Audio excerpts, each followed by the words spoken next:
This is the Welcome to Humanity podcast with thought leader and transformative psychiatrist, Dr. Fred Moss. This show focuses on the betterment of humanity on a global scale. Each episode will leave you enlightened, inspired, and ready to make an impact in your world. Welcome to the show. Welcome to your life. Welcome to humanity.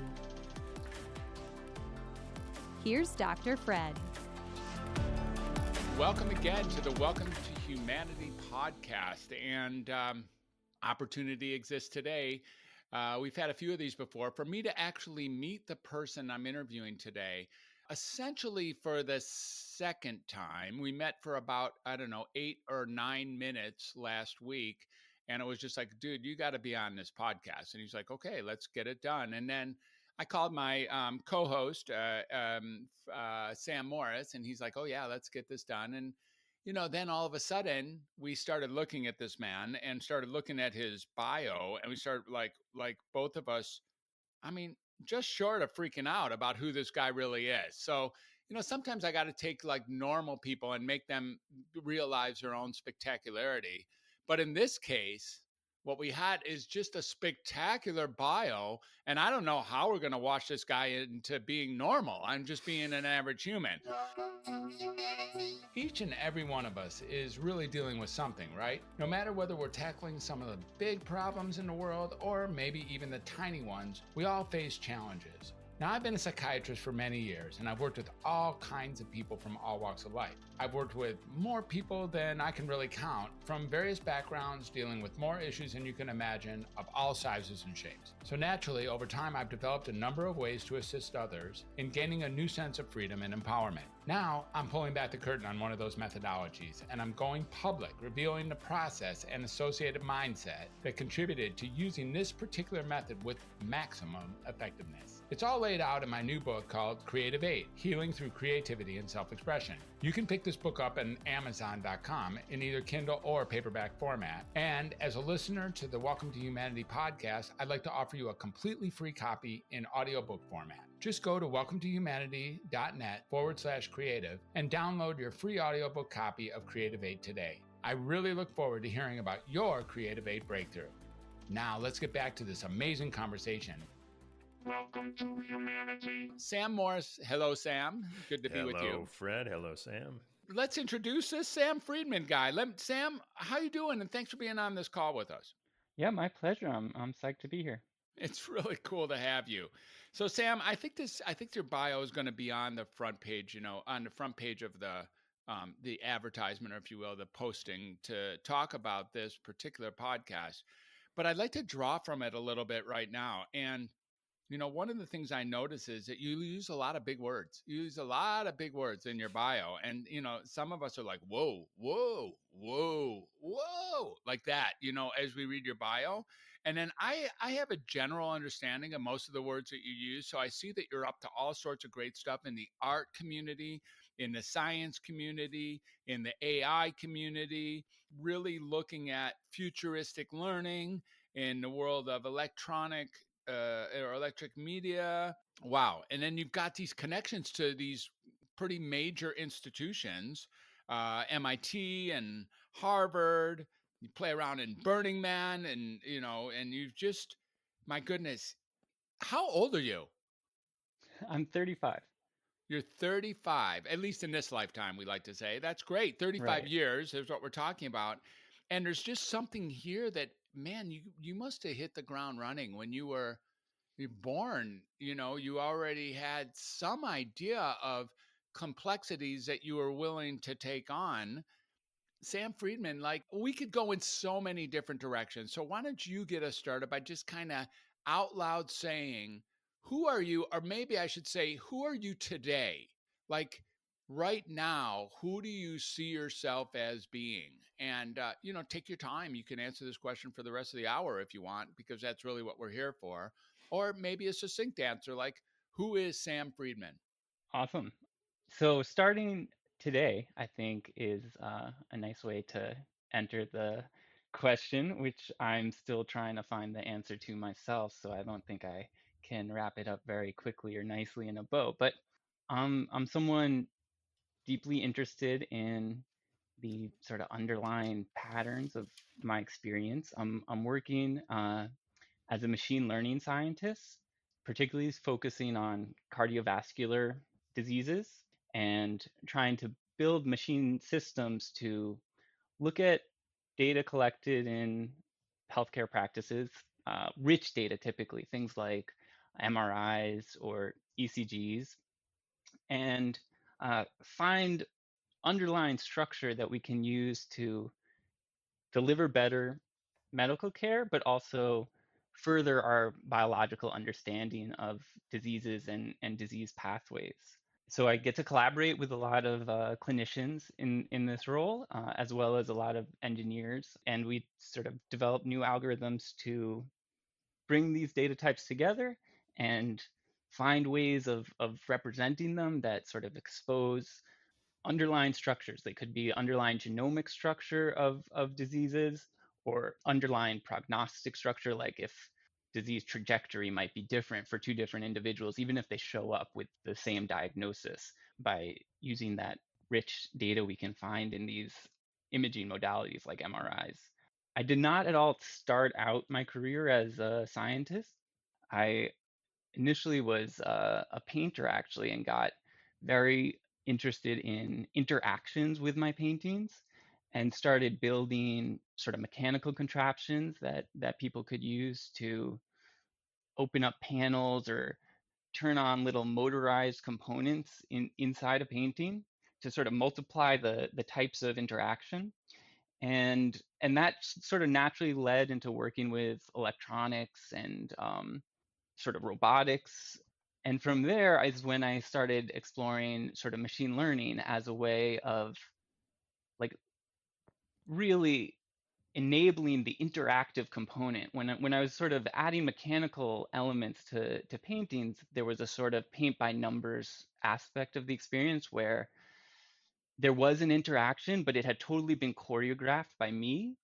As I really tried to explore what I could do with interaction, this field of machine learning, where the interaction can be learned from the data, it doesn't have to be sort of pre-programmed or choreographed in, was a sort of very natural avenue to explore this. And as I got into just the technology behind that, I started finding and exploring these other applications, these applications in science. And so that's how I wound up at the Broad Institute. But I've never really stopped the artistic exploration. So I've also been exploring how you can build machine learning systems to sort of understand beauty and how you can probe these machine intelligences for the images in them. So you see these sort of exaggerated dreamlike images that the neurons, the artificial neurons in these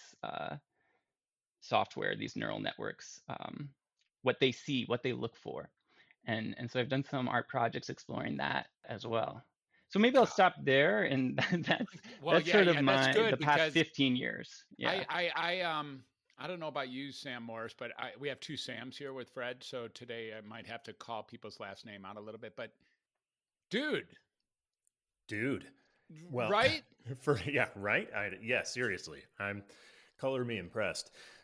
I'm curious, Sam, how the machine learning actually, what that actually looks like in practical terms. I'm trying to translate sort of what my conceptual understanding of machine learning is on a very general basis to the day to day sort of what sort of data is being analyzed, how it's being analyzed. Is this using existing data that exists as numbers and spreadsheets, which it's now creating new aggregates and understandings of?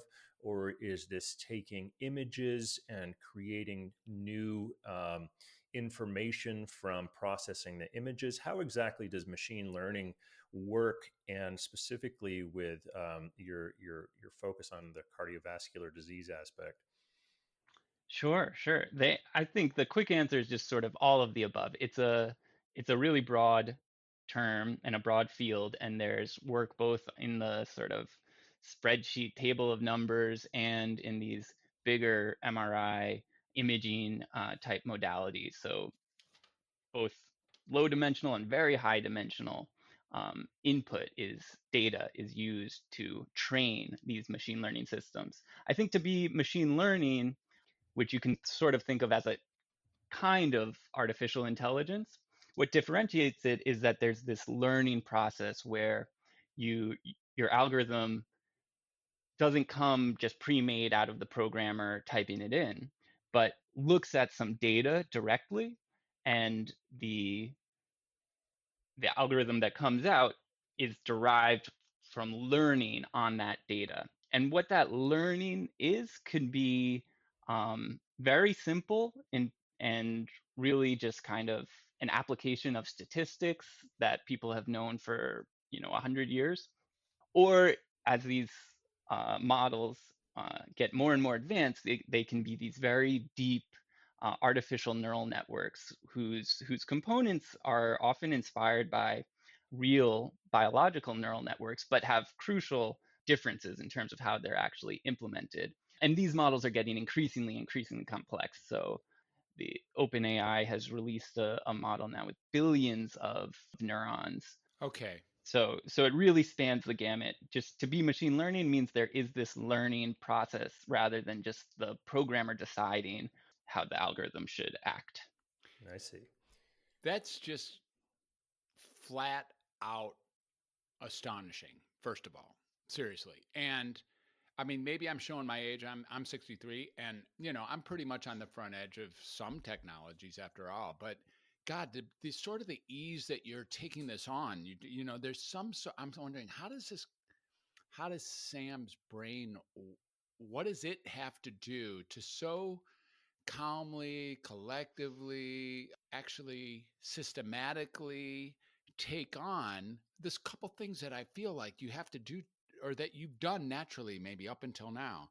I want to point to this, like somehow surrendering to the thing that so many people are intimidated by, this capacity to create a a billion, several billion cell artificial neural network it's actually more powerful than the neural networks that our brain otherwise put forth, different indeed, and maybe not ultimately overpowerful, but creating a machine, a Frankensteinian machine that is certainly bigger and badder than us in its capacity to learn and then create an algorithm focused on the data that it's recovering. So there's like a surrender to that I hear you already having mastered, like mastering that surrender.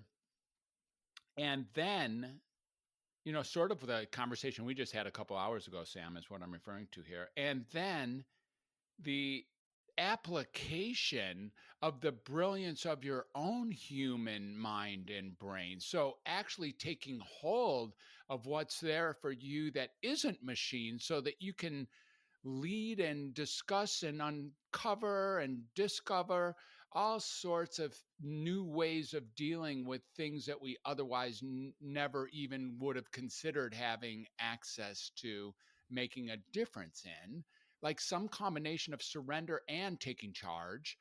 And then, being so up to speed with the multiplicity of what's here inside, none other than cardiovascular health, or none other than, whatever areas of healthcare that you're actually making a dent in, all of that going on, just as you're sort of, it sounds to me anyways, as just a natural way of being for you. Is there something about maintaining that level of thinking or that level of capacity to take care of all this that you can speak to our listeners about? Like, how did you get to be you? That's kind of wild shit you're up to. Wow, great question. And that word surrender, I think, really describes it well, because I remember a specific moment where I felt myself surrendering to, in particular, this methodology of machine learning in general, and neural networks, artificial neural networks in particular. So this is going back to like 2012 or so, when some just incredibly impressive results were published on this ImageNet data set, which is a data set of 1 million natural images, pictures of cats and dogs, and a neural network trained on these images just vastly outperformed the existing algorithms. I just finished my PhD studying these existing algorithms, which we often now refer to as like handcrafted features. So this is very much the type of work where a programmer thinks about the problem they're trying to solve and divides it into little components and then tries to implement each of those components and puts it together, and that's the solution. So the components they divide the problem into are the features, and it's called handcrafting because it's the programmer at the keyboard sort of figuring out how to describe these features. Yeah, it's so obsolete now. It's like 80s to have the Yeah, programmer be the guy who's like running. Now it's like, who used to think that programmers should be at the center of this stuff when you can create an artificial neural network? yeah, exactly. And it's a much more general way of working because rather than thinking about each particular problem and breaking it down, you have this meta problem of just learning how to solve a problem. And the methodology you use for that, you can apply again and again and again to different problems of different shapes. So it was very much like if you can't beat them, join them feeling I had. And I just even had just finished this PhD doing sort of handcrafted feature engineering, and had to dive into machine learning and how can we learn the features from scratch. But pretty quickly, I was won over by the beauty of the learning process by getting to sort of interrogate these non-human systems learning in a totally exhaustive and precise way. Like it's much harder to talk about how you know when a human's really learned something. But for these machine learning systems, you have very, very explicit, you know, exactly defined metrics to tell you how much has been learned and how quickly it has been learned. God Um, damn. Mm. and in particular, this ability to visualize what was learned was really captivating to me. And I remember this one image. Maybe we can share it if there's a visual component, or people can look it up. It's learning what's called the MNIST digits. It's just handwritten digits 1 through 9, or 0 through 9. And it's a very old data set that's been used over and over and over again in machine learning.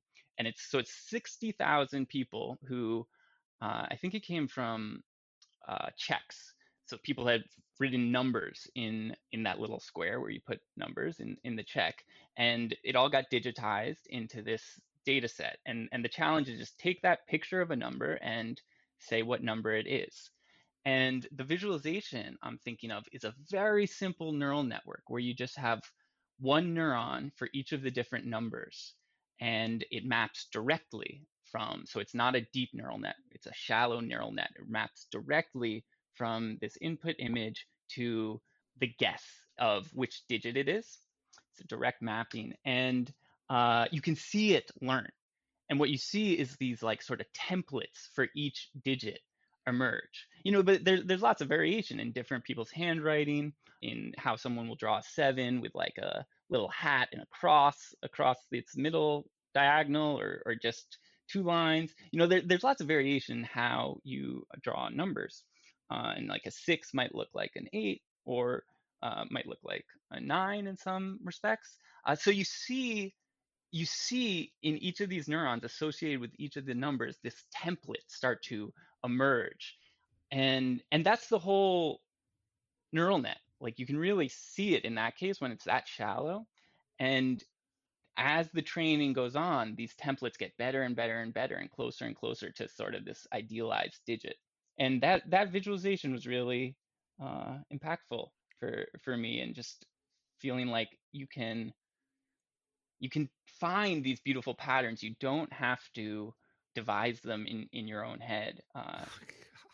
Hmm. Sam, something that comes up for me as I hear you talking about this is I'm imagining some of this is kind of like a Russian doll kind of phenomenon where you think you're looking at one thing, and then the machine learning actually shows you multiple layers beneath what you thought that you were originally looking at that brings up more questions and may provide some answers, but also provides more questions that you didn't even know to look for. Is that accurate?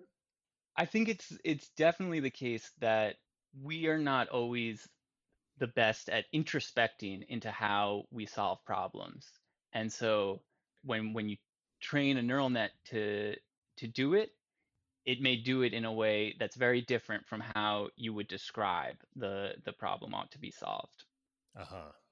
But it's not like there's also overlap, and sometimes that overlap's very important just for trusting the neural net that it's learning what it should learn. Because another big concern with these models, especially as they get more and more usage in our society, is that they've learned some kind of bias that is not actually what you want them to use when solving the problem, but is helpful in making the prediction, because that bias might just exist in your data set already. And the neural nets are relentless at finding the easiest way to solve a problem. So if there's an easy way to solve the problem by taking advantage of some bias in the data set, rather than like really finding the right representation, the neural nets will take advantage of it. Oh, interesting. So it'll sometimes find criteria that you didn't even really recognize were a biased criteria in the first place, but it finds that in the data set and uses that Yeah, as it's sort of like a simpler answer to the question that it somehow discovers. exactly. And there's this apocryphal story of the Department of Defense creating a data set where they wanted to tell enemy tanks from friendly tanks, but all the pictures of the friendly tanks were taken on a sunny day, and all of the pictures of the enemy tanks were taken on a rainy day. And so the model they trained just learned how to tell if it was sunny or if it was rainy in the picture, but learned nothing about the tanks. Mm, mm, mm, mm, mm. Fascinating. But Yes. this can also be much more consequential if it's like learning about sex or race or age, Right. and then it's applying that as a bias in its predictions. Now, could that also possibly turn into a liability to have the computer analyzing data that is maybe not the criteria that the human thinks that it should be looking for, but it actually finds a separate set of criteria? Is that sort of that could that potentially be a liability in that it's creating relationships that might not actually be consistent with what the human is actually looking for? Yeah, absolutely. It's a huge issue, and lots of like systems that have been deployed and used, systems that have been recommending sentences for people going to jail, have been shown to exhibit these biases. So it's a really present problem. Mm. Fascinating. This idea of actually relentlessly looking for an easier or simple way to take on a problem is it's flat out extraordinary that like when I play chess against a machine, the machine win. The machine never serves me up the queen, for instance. And I played chess the other night against the machine. I was playing great, and then I served him up the queen, and he took it in like faster than any other move, and then laughed at me. And it was like the machine has no chance of leaving me the queen wide open. So so there's something like easier and simpler, being the driving forces of these machines with billions of bits of neural network information influence. And then in Sam Morris's question, I really get that there's the level of liability or flat out terror driven dangerousness also is to be dealt with inside of the biases or inside, in fact, just these things landing in the seemingly in the wrong people's hands or in the bad team's hands. How afraid are you? Is there something to be afraid of, or is it just one step in front of another? This is like, beyond Orwellian in its reality. Yeah, machines learning biases in their existing data sets is probably one of my biggest fears for machine learning in the world. And it's already, being realized. There's also sort of more abstract fear of what these intelligences can do to our world, or if they become self-aware or just sort of displace human workers in all our endeavors. But those are sort of hypothetical future issues. This question of machines learning bias in our data is like here now and causing problems for people in all kinds of fields of endeavor. Another example that people have documented extensively is like a job recommendation AI, which will like read resumes of potential applicants and highlight certain ones for recruiters to offer interviews to. And it's very easy for these systems to pick up biases about sex or race from people's names, from information that shows up in a resume.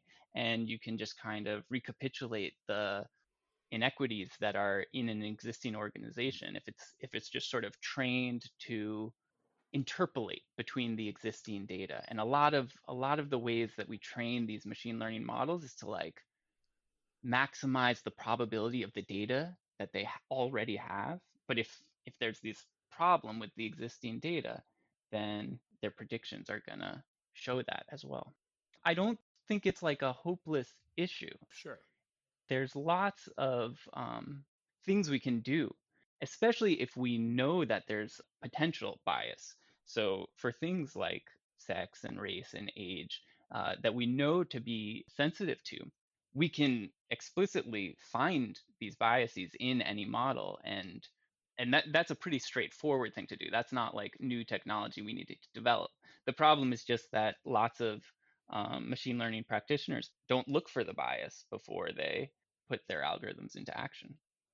First of all, it's deeply chilling to me, and it's not. I wouldn't say that it's all fear. It's just like, holy shit, this is sort of what I thought might be going on, and for you to speak to it so calmly from your just sweet self, as it being, oh yeah, this is way already yesterday's news.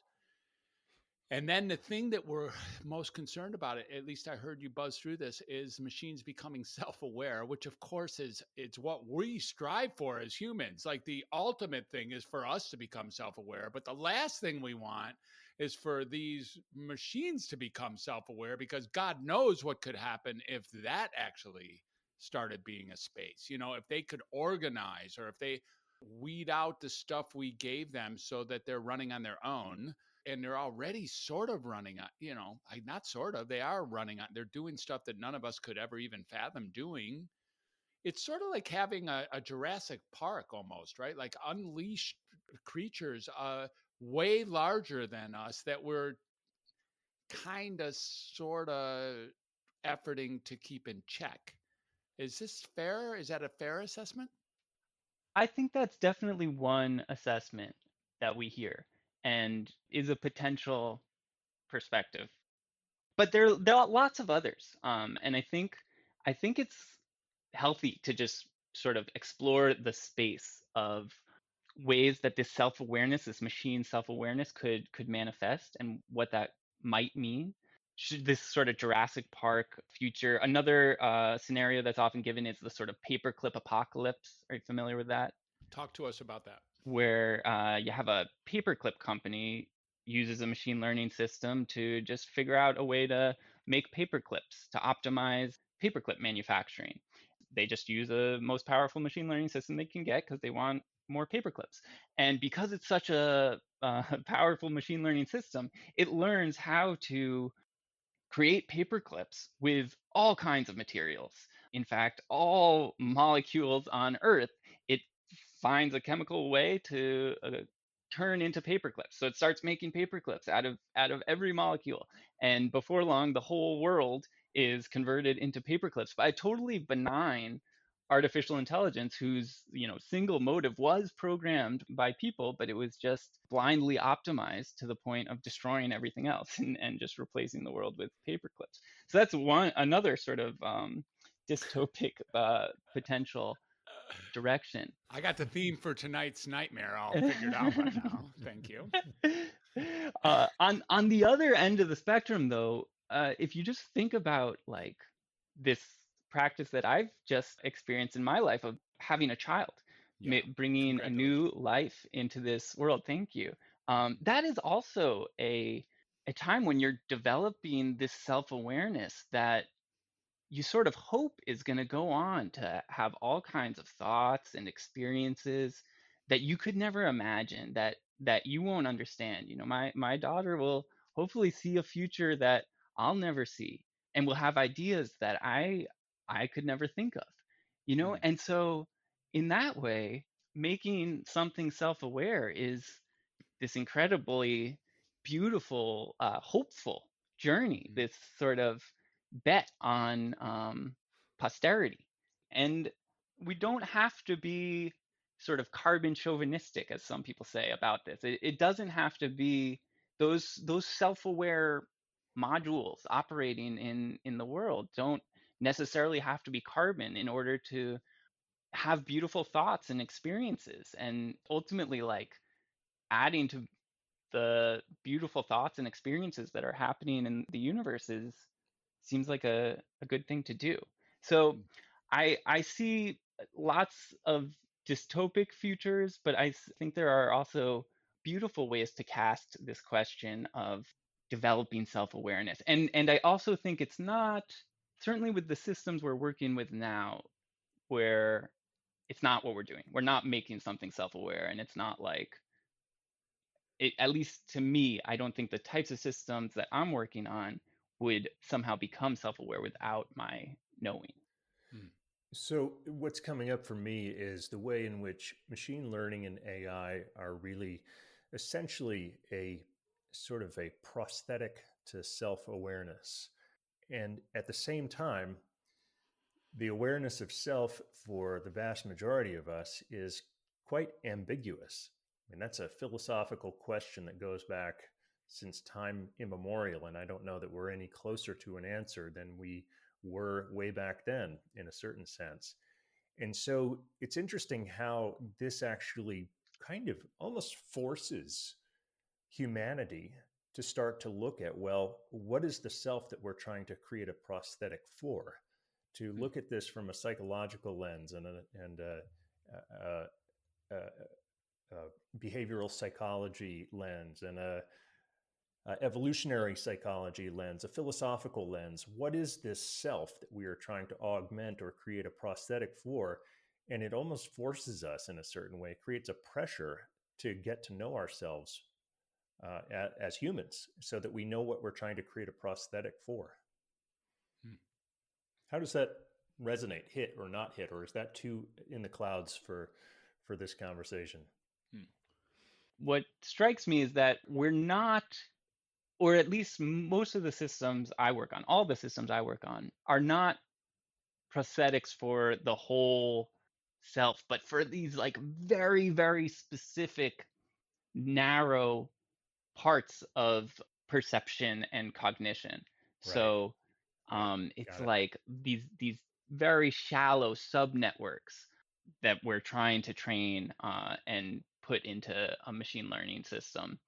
But this much wider, bigger, cacophonous like family of neural nets that like makes up myself is not something that you see much sort of research actively pursuing. I see. Got it. Yeah. So it's really creating a much higher resolution understanding of certain very specific criteria.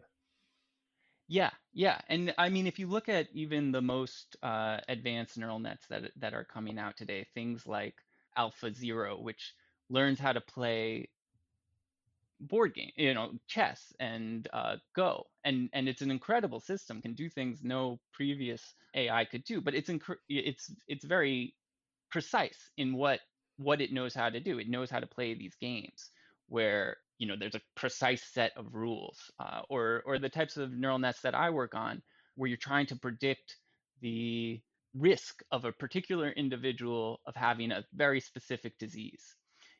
So it's something that doctors would train a small neural net inside their own brains to, certain radiologists, for example, might have learned to do this specific task along with hundreds or thousands of others in their medical training. And we're making the small neural network to do just this one task. And we explicitly optimize for that. So I think that's a big difference when you think of like the neural nets that are in practice and being developed today, which tend to optimize for these very specific types of work versus like I think self-awareness has something to do with this very broad set of potential objectives and sort of having to model yourself amongst this very complicated world. Right. Yeah, makes sense.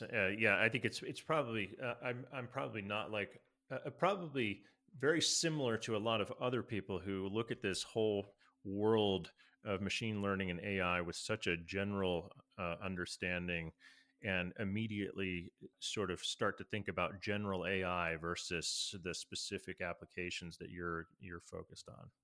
And general AI is still quite a long way off from my understanding. Hmm. Or is it?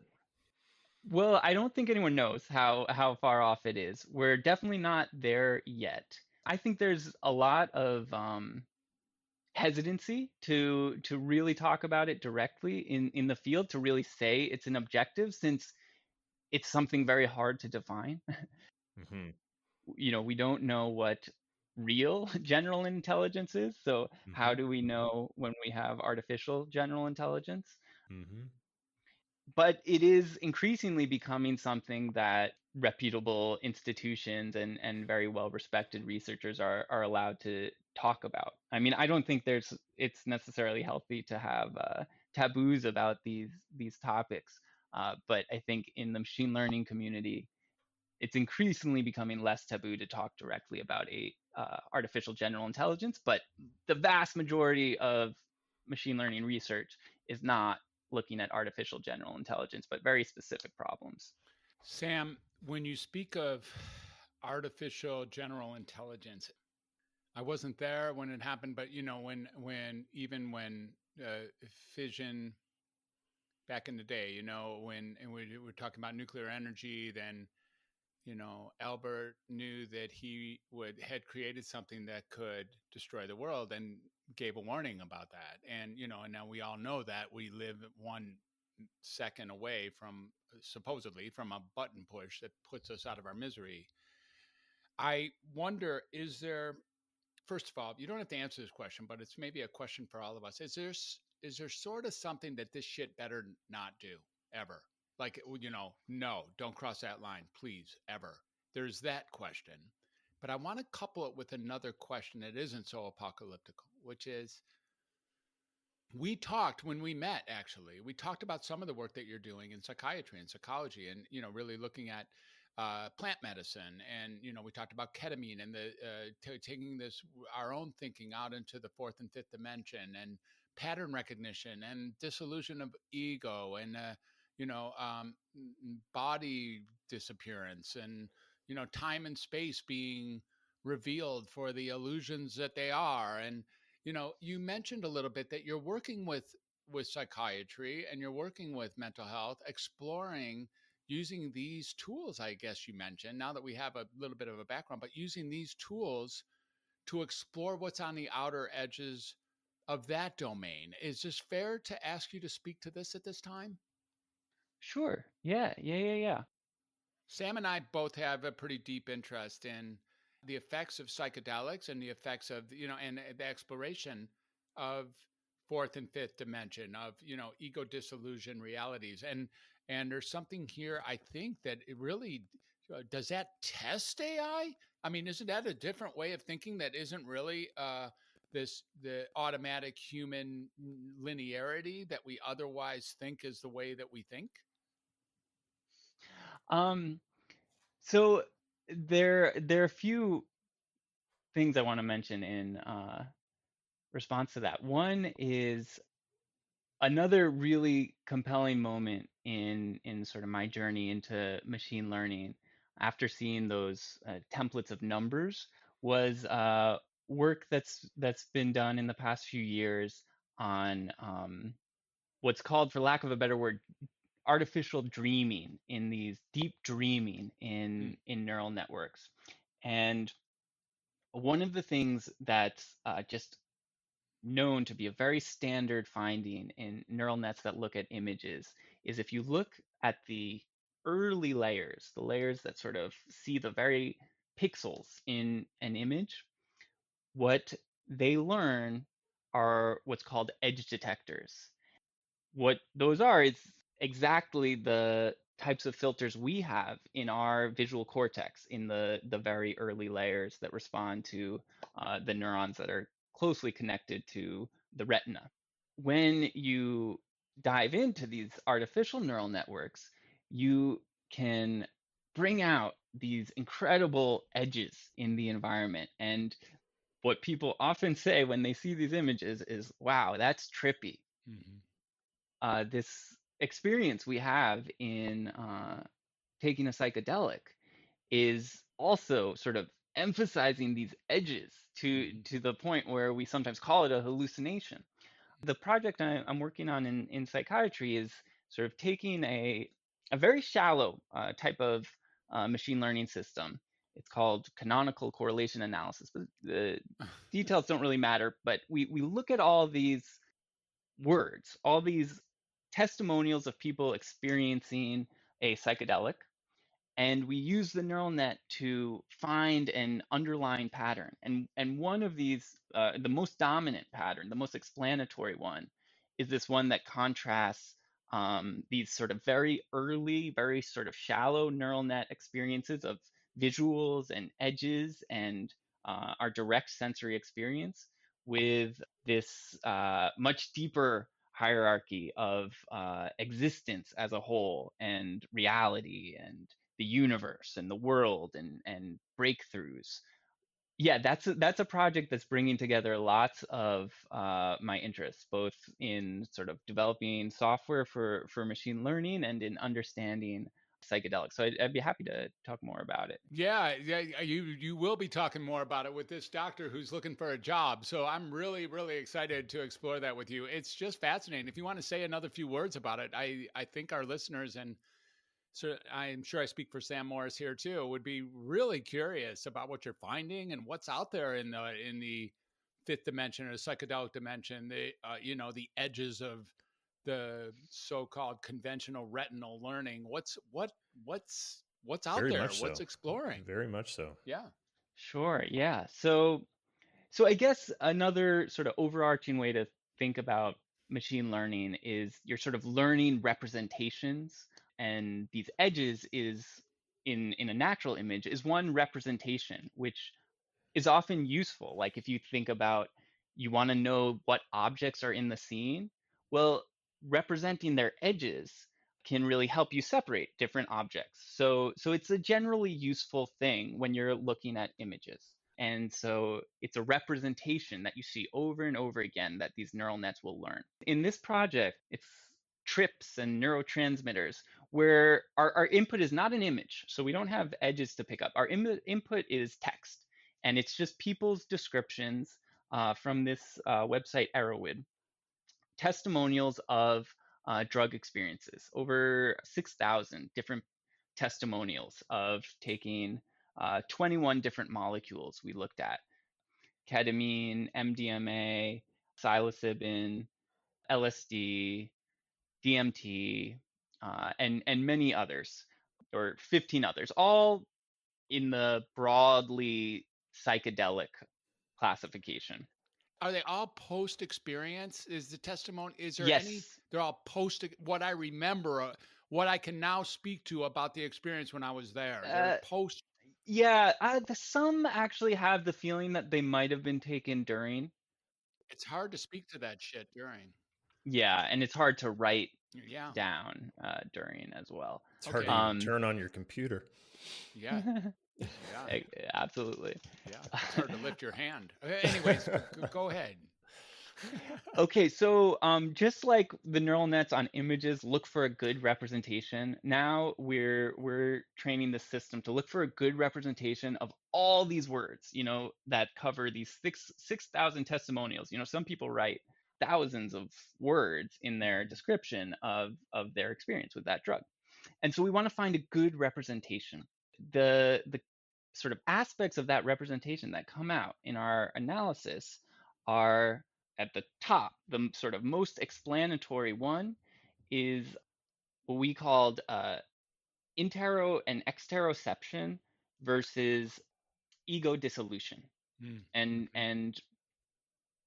each of these representations that this artificial intelligence Oh, this is method the chart finds, you showed me on Friday, yeah? yeah, Yeah. absolutely, yeah. Go ahead. Yeah. They're polar, so they have two extremes. So you could think of an example might be emotion, and then one extreme would be happy, and the other extreme would be sad or depressed.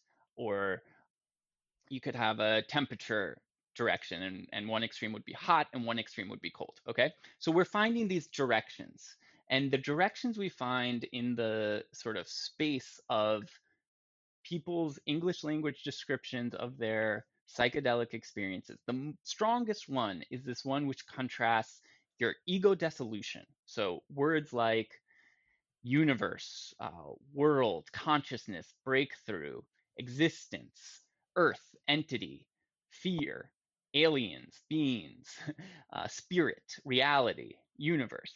These very sort of global, big experiential words with, on the other extreme, the words of visuals, nausea, sleep, stomach, visual, audio, auditory.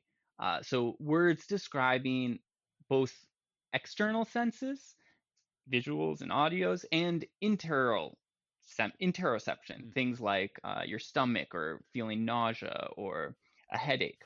So this is what we sort of termed as the shallow network and this Mm-hmm. deeper default mode network, Mm-hmm. arguably, in the brain. So the next part of this project is taking those English language vectors, those semantic directions, and plotting them in the brain. And we do that via affinity data we have for each of the molecules that these people ingested.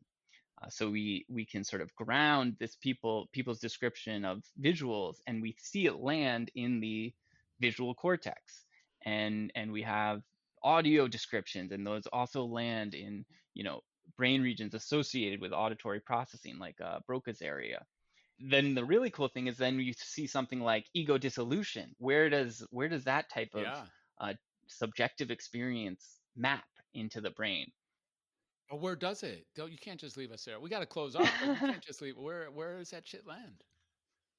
That lands in the PCC, the posterior cingulate cortex, Really? and let's see where else. I am not a neuroscientist or a You're everything else. brain brain scientist of any means. My collaborators sort of help with the interpretation of the mapping. But let's see. It's epitomized by the default mode network, that ego dissolution factor. Wow. So yeah, you see it in the same structures that make up the default mode network. I think this is great. Unfortunately, we have to stop this conversation, and for time purposes, the illusion of time has come upon us here in our Gosh, I feel like we're world. just getting started too. We didn't even get into the 3D modeling work. The whole thing. Oh yeah. My goodness, it's just amazing. Well, thank you for showing me a life that has us really get, enthusiastically inspired and totally both. I mean, what a beautiful world and crazy world. And thank you for taking control and then being able to bring it down into a translatable rhetoric conversation. So thank you for that, and thank you for being on Welcome to Humanity. Sam Friedman, where can people find you if they want to reach out to you or follow you or work with you or learn with you or just whatever? What's the best way to get in touch with you? I'm Lucidtronics on Twitter and GitHub. Mm-hmm. Lucidtronics with the X, or sam@broadinstitute.org. Sam and how do you spell that? The institute? BROAD. Right. Okay, cool. sam@broadinstitute.org or Lucidtronics with an X. Awesome. Yeah. And Sam Morris, anything you want to say as we taper down? No, that was awesome. That was just, I loved it. Thank you, Sam, for talking with us today. Yeah. My pleasure. Yep, really. And I really do mean it. I look forward to our next conversation offline. If I can be at least kept abreast, if not utilized for whatever I bring to this game, it would be a deep, deep, deep interest of mine. So I just want to let you know that too. Awesome. Great Awesome talking to both indeed. of you. Look, so it's time to go, and thank you, listeners, for hanging on. What an unbelievable conversation! So much fun, so much beauty. What a wild world we live in. What is this deal? Well, welcome to humanity. That's what I got to say. And welcome to Sam and Sam. Thanks for being with us today, and we'll catch y'all on the flip side. What a beautiful conversation. I am left a different person than when I started. So thanks again, both Sams. Take care, and we'll see you on the next ride. Hey, welcome to Humanity Family. It's Ryan Levesque here, co-producer of the show. I truly hope you enjoyed Dr. Fred's in-depth conversation today. If you did, and if the conversations we share each week are making a difference for you, could you please take just a moment to leave a rating and a short review on Apple Podcasts? Your enthusiastic review helps new listeners discover the show. Your support here really does make a difference. I'd also like to invite you to reach out to a friend or two who would appreciate today's episode. Maybe shoot them a quick text or email, or maybe pick up the phone and invite them to subscribe to the Welcome to Humanity podcast so they can be enriched from the discovery of amazing ideas and insights each week. As always, you can find past episodes along with the complete show notes and links at welcometohumanity.net/podcast. If you'd like to explore how working one-on-one with Dr. Fred can help you break through whatever challenges you might be facing with your mental health or well-being, leading to new levels of freedom and vitality, I invite you to reach out to us directly by emailing drfred@welcometohumanity.net. That's drfred@welcometohumanity.net. Thanks so much for listening, and keep an ear out for another captivating conversation next week. Have a beautiful day, a beautiful week, and indeed, a beautiful life. Welcome to humanity.